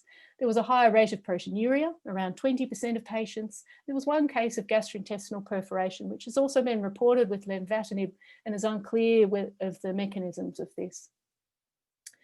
So what do we have now? Well, the PBS is approved A and B treatment for first line for patients with hepatocellular carcinoma that's advanced stage, but in patients that have Child-Pugh cirrhosis, so good liver function, and have a good performance status and good quality of life. It is available for treatment-naive patients or those who've been intolerant with significant adverse events to lenvatinib or sorafenib requiring cessation of therapy. Lenvatinib still remains a first-line option as well for patients who are treatment-naive at this stage. In terms of second-line treatment, atezolizumab and bevacizumab are available, as mentioned, for patients who were intolerant to lenvatinib or sorafenib, but essentially is mainly a first-line agent now. Sorafenib still remains a good second-line agent, but side effects are difficult to manage. And then clinical trials are obviously important to consider. And there's a whole host of different trials being conducted around Melbourne. It's really important to consider that with your patients too, that there may be something suitable for them to consider. So what are some of the practical considerations when choosing therapy? Well, for us, we need to think about the study populations of these trials and whether they include the patient in front of us. And the pleasing thing with the I'm Brave study was that it did include older patients and people from all around the world. When to swap from TACE to systemic therapy is becoming an increasingly contentious issue, with the concern that with too many episodes of TACE therapy that you get to the point that the liver function is so impaired that they're no longer suitable for systemic therapy. And with improved survival rates with systemic therapy, we may start to see that we need to really tease this out a lot more carefully. And there's a lot of work being done with prognostic scores to try and determine this in more detail. These agents present us with complex side effect profiles with combination therapy that we need to negotiate. And I do say, I feel it's like the times when we're treating hepatitis C patients with pegylated interferon and boceprevir or telaprevir. So we've seen these side effects before and they're not impossible to overcome, but you need to have your wits about you to be thinking about what patients might be presenting with. Portal hypertension and bleeding risk is really a concern to us, and it is important that all patients have a gastroscopy within 6 months of starting their A and B therapy. And hypertension is important to control at baseline before starting these agents too, to really maximise the chance of being able to continue them safely. The other issues practically are we need an experienced infusion service. So a lot of hospitals are negotiating how this will work practically at the moment. And can we safely transition patients back to community in regional areas where they're very experienced giving oncological agents by infusion centres, but perhaps not as familiar with these drugs. And then we need to consider the need for patients to be able to access medical care really quickly in the setting of these immunological complications of these new agents, particularly the PD-1 and PD-L1 inhibitor agents. And finally, fortunately in Australia, we've managed to escape a lot of the worst of COVID-19 at the moment, but speaking as someone who's been in Melbourne, certainly for patients to safely be able to access care is an important consideration.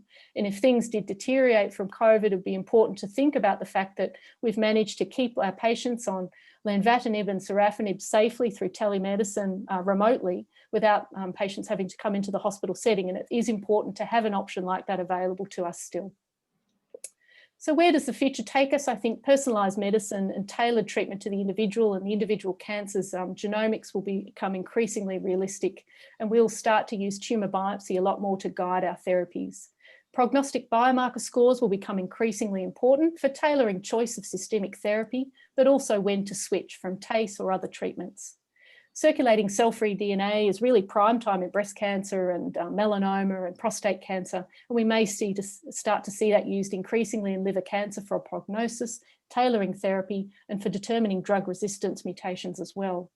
And there's a lot of trials, as mentioned, looking at the use of adjuvant and neoadjuvant chemotherapy with curative therapies to prolong survival and reduce recurrence rates. And finally, downstaging for local regional therapy will become a bit of an issue if we're starting to see complete response to therapy in some of these patients, and now maybe be able to reconsider the outcomes and the survival benefits of adding in combinations of treatment after downstaging as well. So I think at this stage, I'd say that the path of treating hepatocellular carcinoma is still complicated and it's still dangerous with lots of curves in the road, but at least we have some new agents to drive it. And I think that will make the pathway for patients much better. And thanks for the opportunity to speak tonight. Thanks very much, Jess, for a fantastic overview of the really dramatically changing landscape for HCC.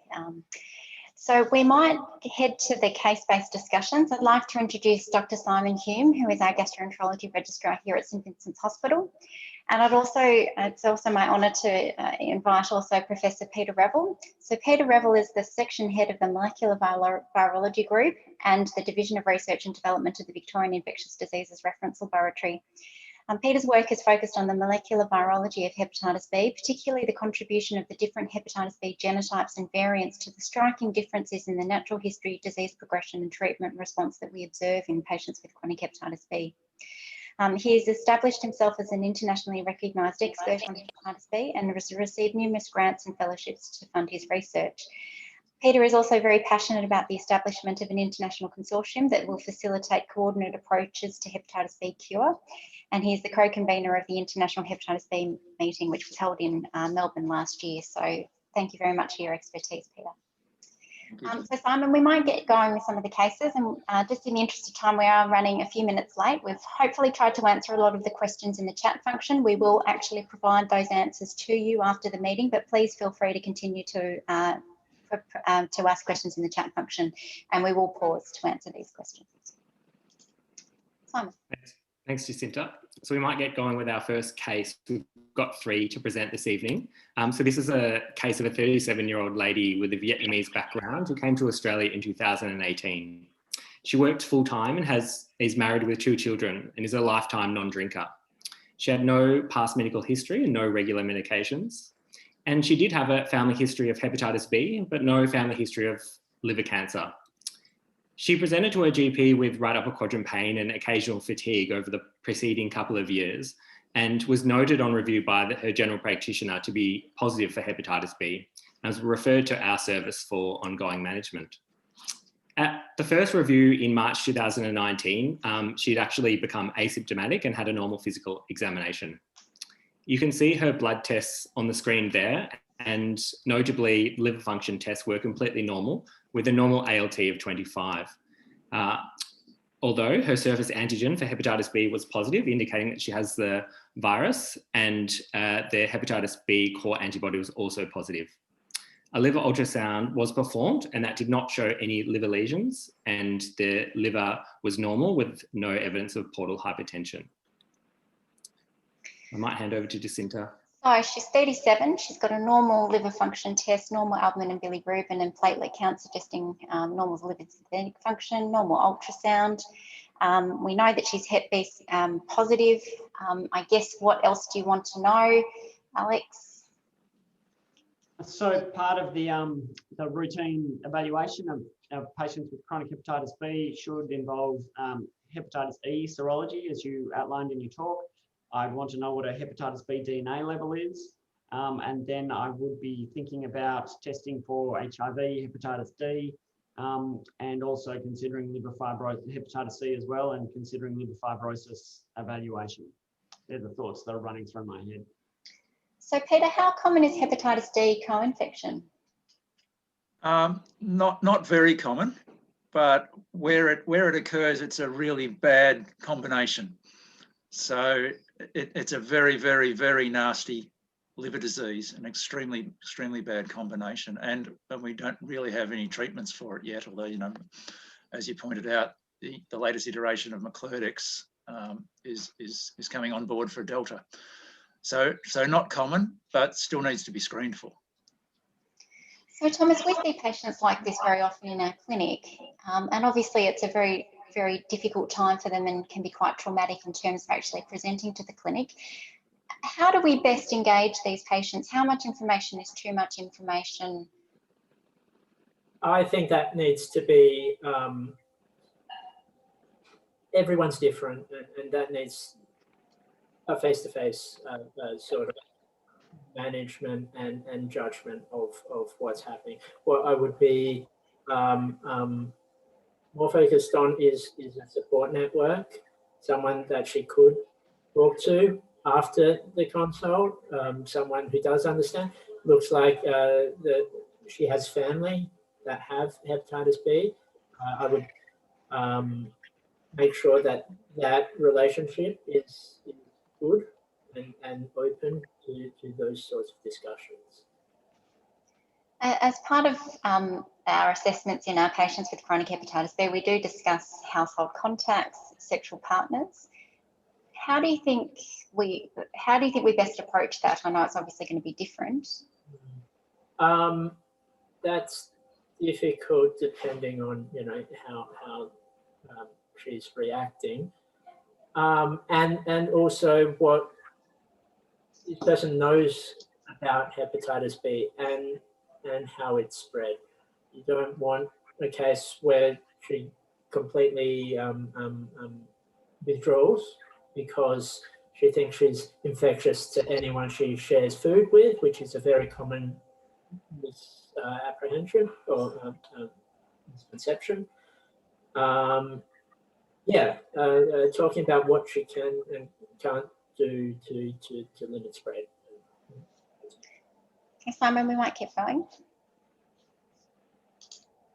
Okay, so a lot of these blood tests that were suggested were performed, and notably in terms of the hepatitis B E antigen status, she was E antigen positive, and in terms of the viral load, that was very elevated at greater than 170 million.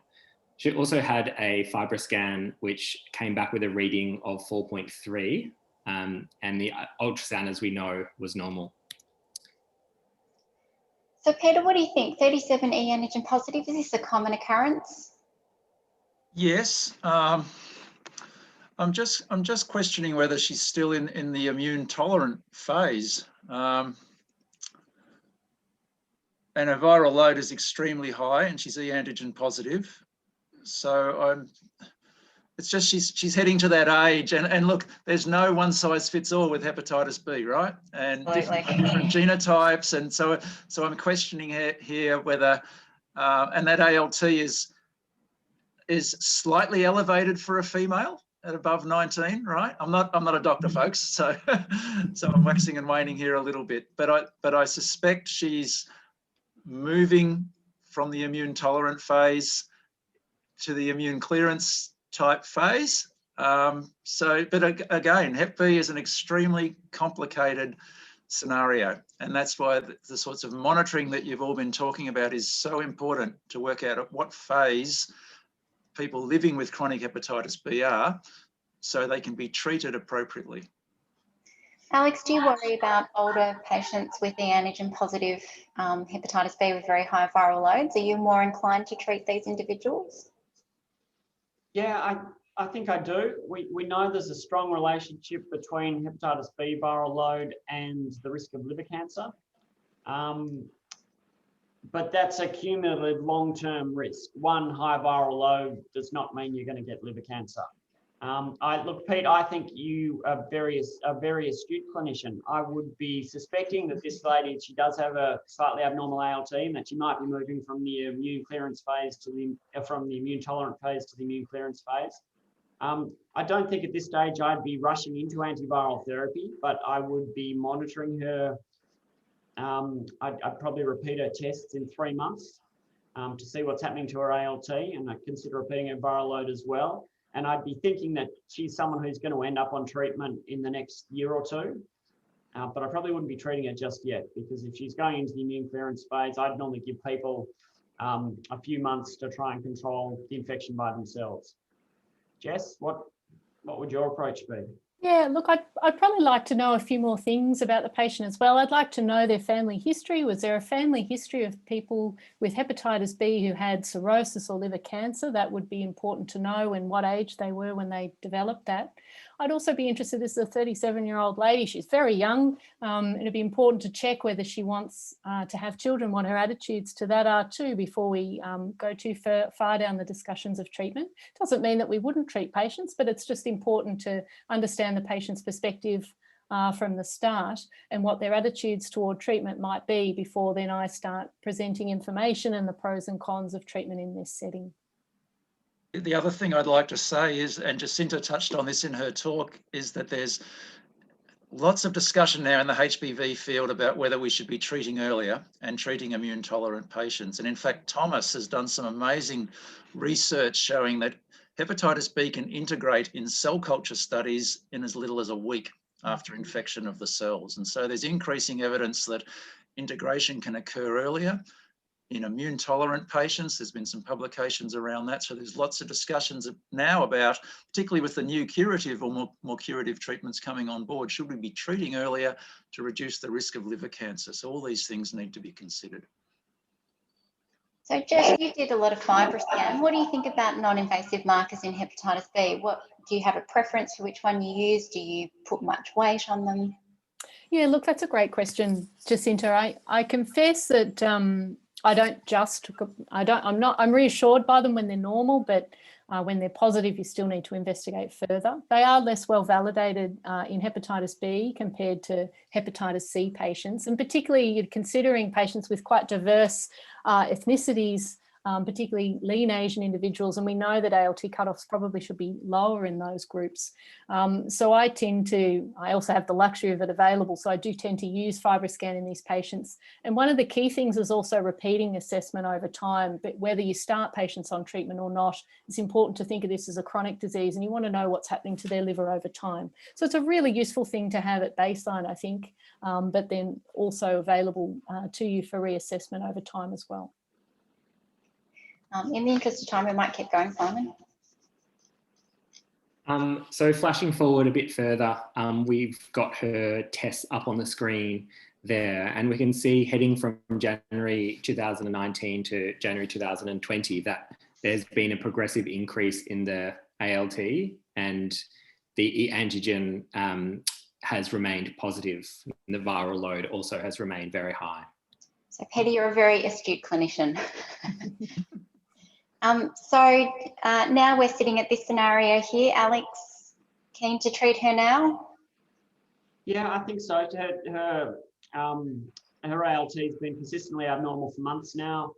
And so I think she's in the immune clearance phase. I would be discussing treatment with her. The options for treatment that I would be talking about would be a nucleoside analog versus interferon.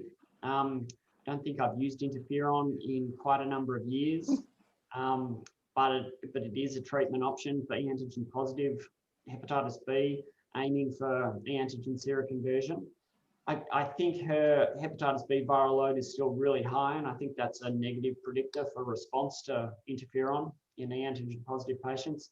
So I think I would be strongly considering treatment. I'd be recommending either tenofovir or entecavir.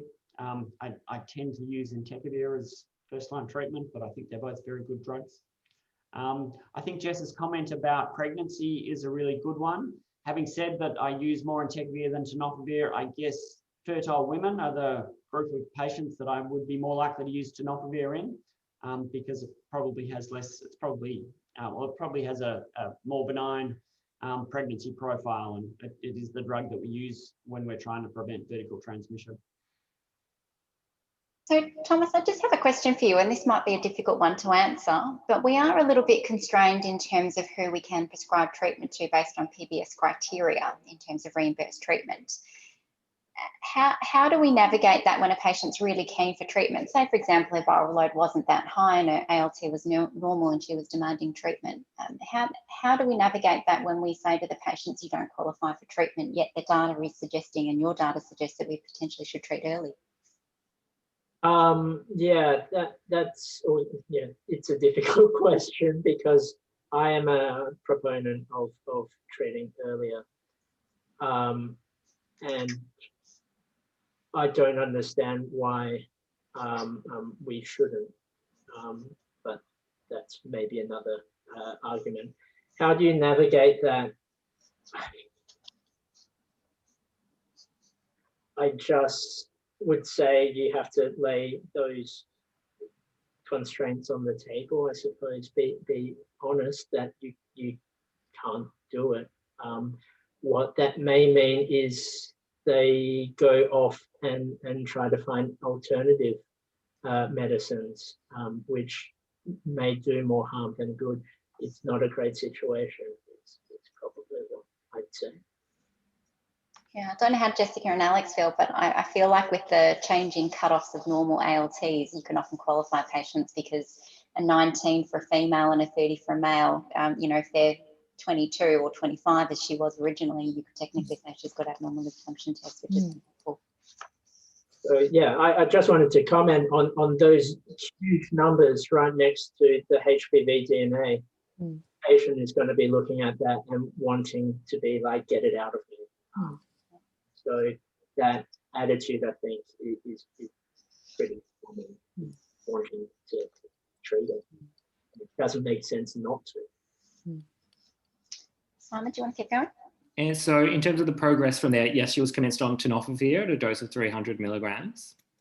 And we can see forwards from the time of commencement of drug that we saw a dramatic reduction in the viral load, as well as the ALT reducing to 27 just this month. Okay, all right, we might move to case 2. Sounds great. So we're moving on to a case of a 55-year-old gentleman originally from China working in IT, also a lifetime non-drinker. And he was referred to our service in 2015 by his GP for management of previously diagnosed chronic hepatitis B, and he was asymptomatic at that stage. He possibly received a short course of treatment in China in his early 20s, but we didn't have any further details regarding that. And importantly, his brother died from hepatocellular carcinoma and was hepatitis B positive, but no other family history was known. So looking at his investigations included in the referral, he had an ALT of 27, normal platelet count. He was surface antigen positive and core antibody positive, and he was E antigen negative. His DNA was 1,300, and he had a FibroScan result of 7.9. However, his abdominal ultrasound was normal and there was no liver lesions or features of portal hypertension. So we've got a 55-year-old man, he's got a FibroScan that's 7.9, a DNA 1,350, normal ALT with a family history of a brother who died of HCC. Jess, you mentioned that family history is something that you actually take into consideration. How do you triage family history? What's a significant family history? Is it certain family members? Is it age cutoffs? And does that change your treatment thresholds? Yeah, look, in the vast majority of my patients with hepatitis B, they've acquired it vertically or early in childhood. And so a family history of liver cancer often is also reflective of that co-history of hepatitis B. In patients for hepatocellular carcinoma screening, there is an ethnicity and gender-based cutoffs that are recommended for different groups in terms of when they should start HCC surveillance.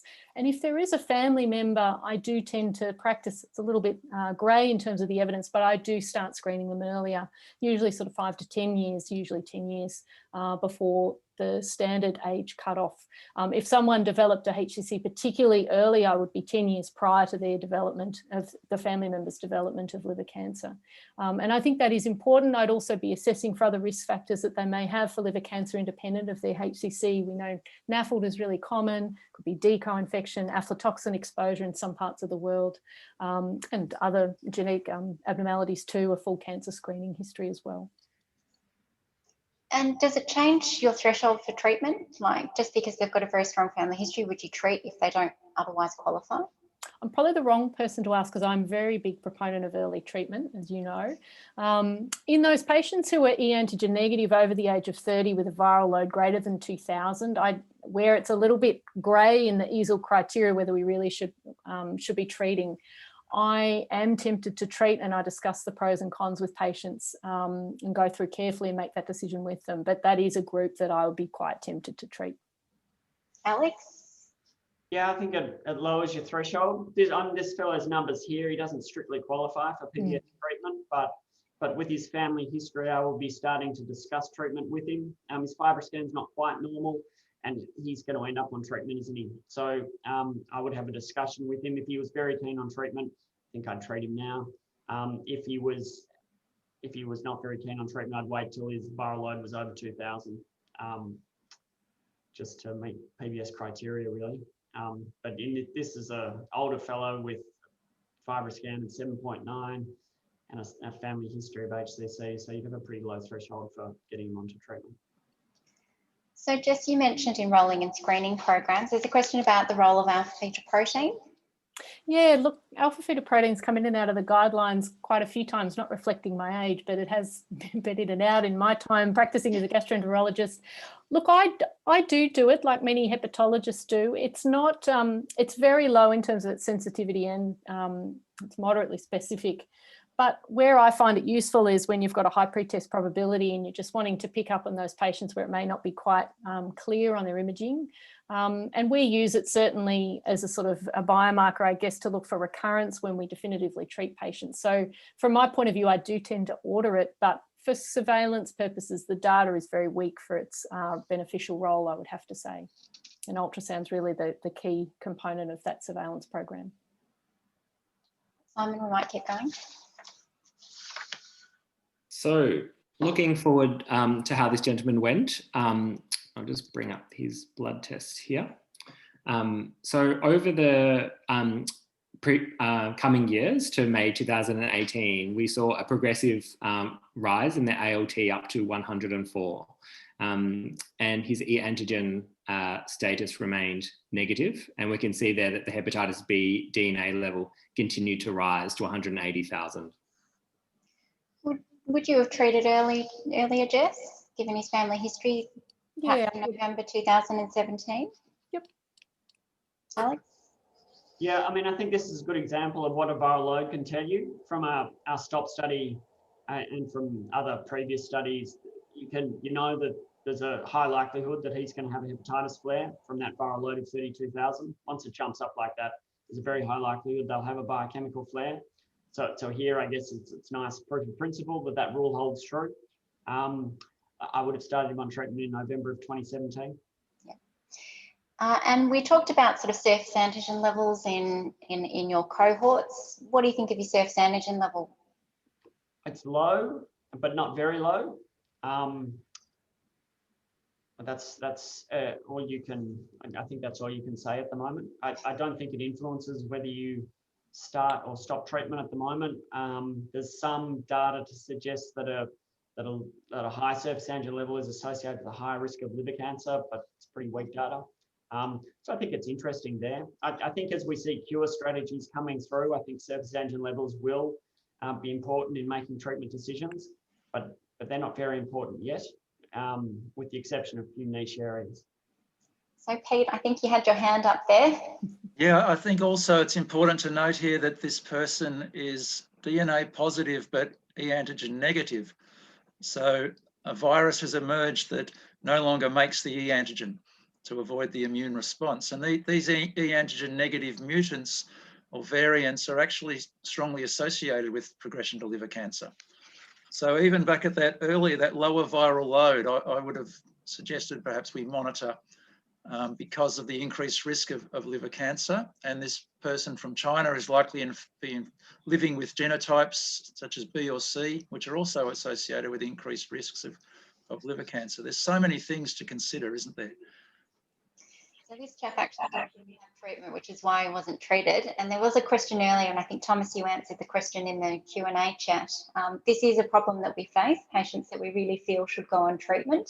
and they don't want to start treatment for various different reasons. Are there ways that we can encourage patients? Do we present too much data? Does it feel like they're being forced for treatment? It is lifelong in the majority of patients. Yeah, I think so.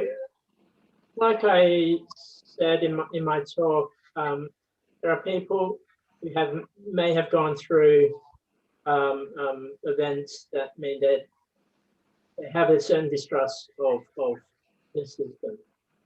And so some messages that come through that system are not necessarily going to be held to high regard.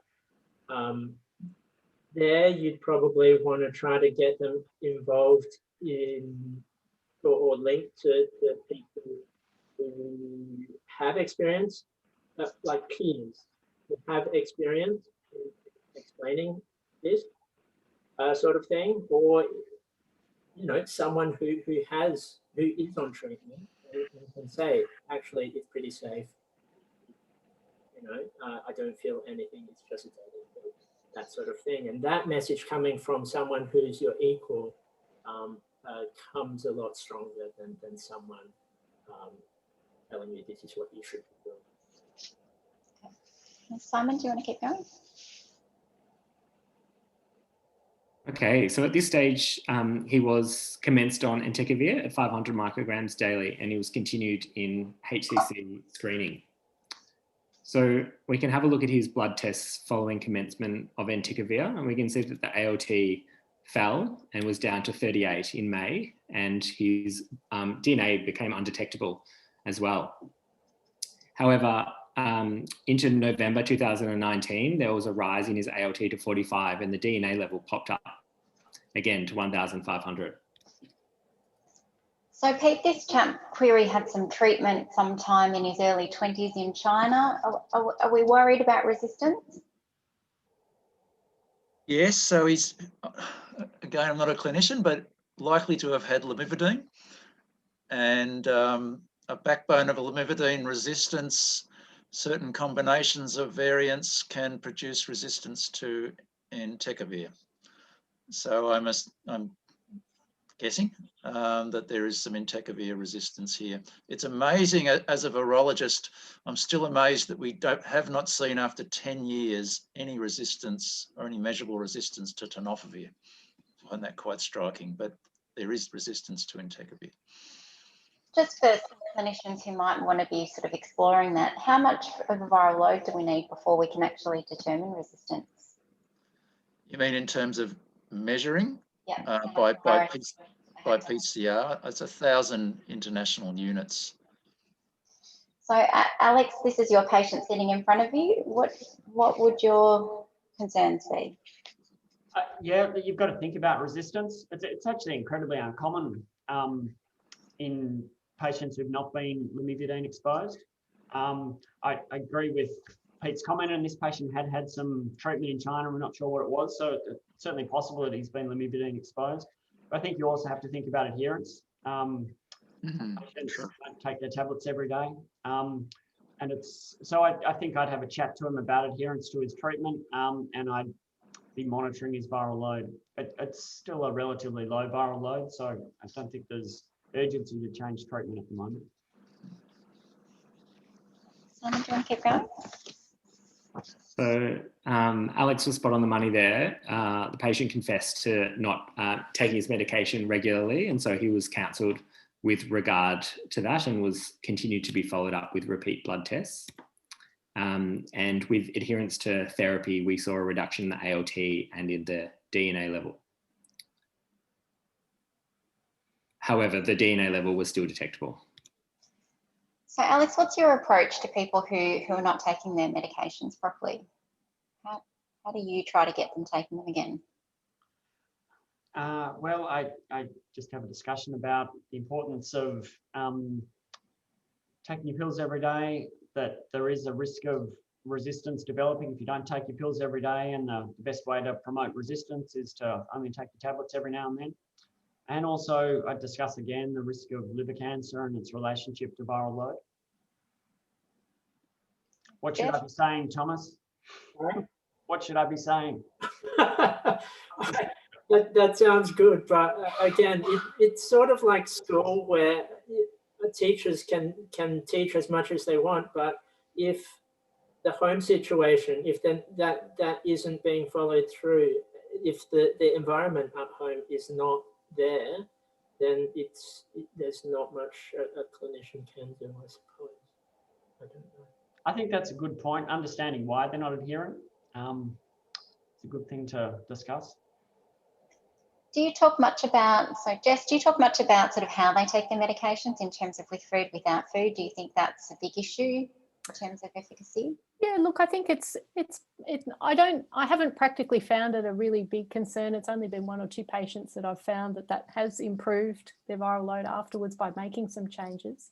I think a lot of the other questions about how they take their treatment, it can be useful and give you some insights into what's happening at home and their attitudes to treatment. And, you know, if they're saying they're taking it at certain times of day, how that fits in with their life, and that can be helpful to get people to sort of find ways where it is easier to integrate treatment into their day-to-day living. And it's really important often with these patients where there seems to be patchy adherence to check what the home situation is, because sometimes the patient may very much believe in treatment, but it might be that different family members or friends have different approaches to treatment and different health beliefs. And so sometimes negotiating and finding out what those background, that context of them receiving their treatment can really make a big difference.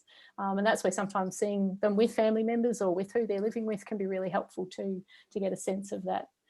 The only other thing to consider is, of course, if people, a lot of our patients might have shared care here or overseas, and so sometimes treatment purchased overseas may not be quite what they thought it was, or may not be as active as what they're expecting. So sometimes I have been caught out that way too, so just checking that as well. Yeah, so just there was a question about buying generic tenofovir online if they don't meet criteria. So your recommendation is they could try it and then see what happens, but they may get something that's not actually correct. Yeah, that's right. It can be, and you know, in some places it's a very effective way for people to access treatment, particularly people who are not covered by Medicare. But yeah, there is that sort of risk, and as long as people are counselled about that and keep an eye on what's happening with their viral load, I think that can be an approach. Alex, given he stopped himself with his treatment, he's done his own stop study and his surface antigen was 51 in May. Do you have any hopes that he might actually clear or actually reduce surface antigen and get into some form of immune control himself? So not if he's back on entecavir. Yeah, I think the data shows that if you're taking nucleoside analog, you're not going to lose surface antigen. If he has truly stopped, I mean, this is not someone I'd be recommending a stop strategy for. I don't think. He's got a family history of liver cancer, an elevated FibroScan, and I think this is already as someone who's not adherent. I think we'll be getting into confused messaging for the patient if we start to talk about stopping. So I'd be focused more on getting him to be adherent, take his tablets properly, and would hope that his viral load will suppress.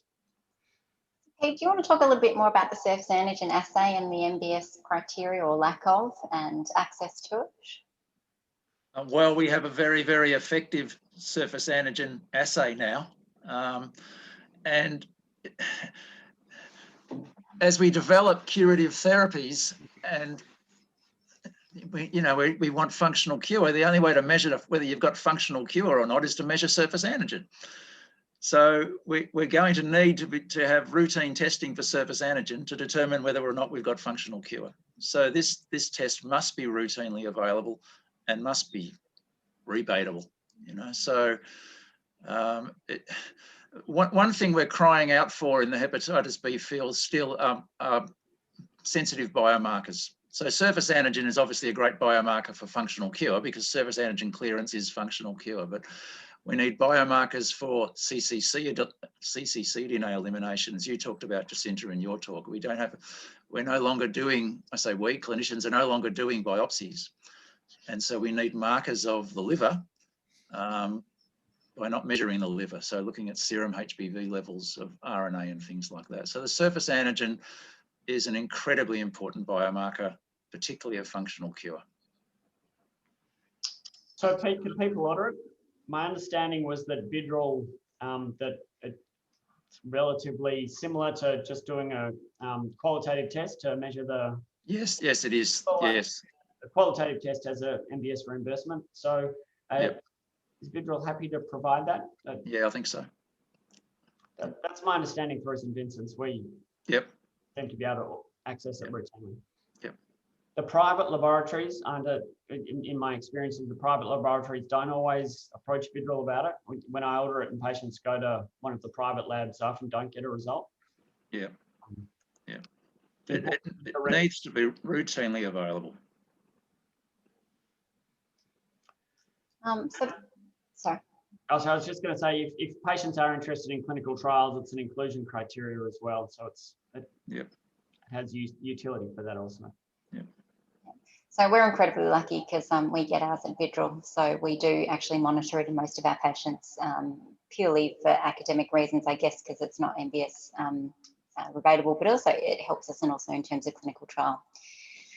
Jess, there's a question about dysplastic nodules. We were talking about HCC surveillance before. What do you do in someone that has either sub-centimetre nodules or something that looks like a dysplastic nodule? Yeah, so the criteria for liver cancer diagnosis in almost all cases is usually radiological, and it's usually a combination of different radiological imaging that we bring together and assess the likelihood of it being a HCC. Dysplastic nodules are sometimes possible to be determined on the sort of increased technology that we have now for CT and MRI particularly. Often what we do when they're sub-centimetre, technically it's they can't really reach criteria for HCC. And so often what we do is we monitor them. We may repeat imaging, either CT, quad phase or MRI within 3 months.